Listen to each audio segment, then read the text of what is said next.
Do you think the Canadiens should make changes to their coaching staff during the offseason? Absolutely, yes. Yes. I'm tired of seeing Canadiens players in the wrong defensive position. And I know I've called out J.J. Daniel on the show before, but that's absolutely one guy who has to go from this coaching staff.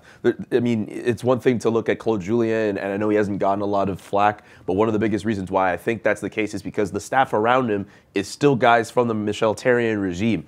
It's still one of the more curious things about this whole team right now. Why is Claude Julien in place with guys that aren't his? I don't know why he didn't do that when he came into staff. I didn't know why he didn't do that when he went into last season.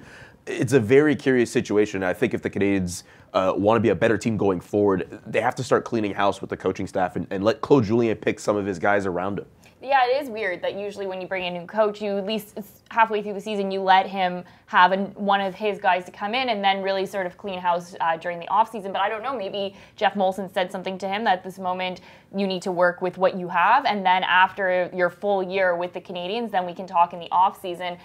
But yeah, I wouldn't be surprised if they made some assistant coaching changes during the offseason to have more of Claude Julien's picks with him behind the bench. Yeah, I'm sure he's fine with who his assistants are. I don't think he's like, oh, I got to bring Doug Huda from Boston here to Montreal. I mean, come on.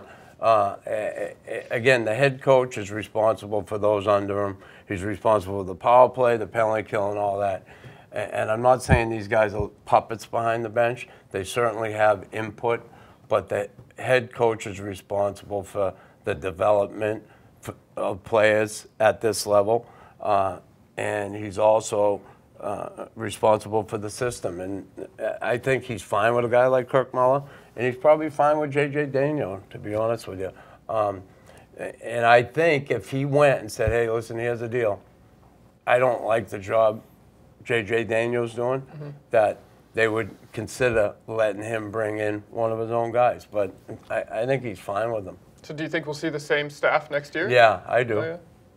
I do. I don't think the Canadiens would be doing themselves a service if they'd be doing that. And adding on to that point, that should also apply to their AHL team as well, with guys like Sylvain Lefebvre still behind the bench and seeing the development that's been going on there or lack thereof. I haven't necessarily been pleased with what he's been doing. That I agree with. Yeah, so for sure. If there's one coach who shouldn't be there with the Canadiens organization as a whole next year, it should be Sylvain Lefebvre. Okay. It's as we talked about, they're Bergey's guys. That's what I was thinking. Yes. Part of the Facebook group, Bergey's Buddies.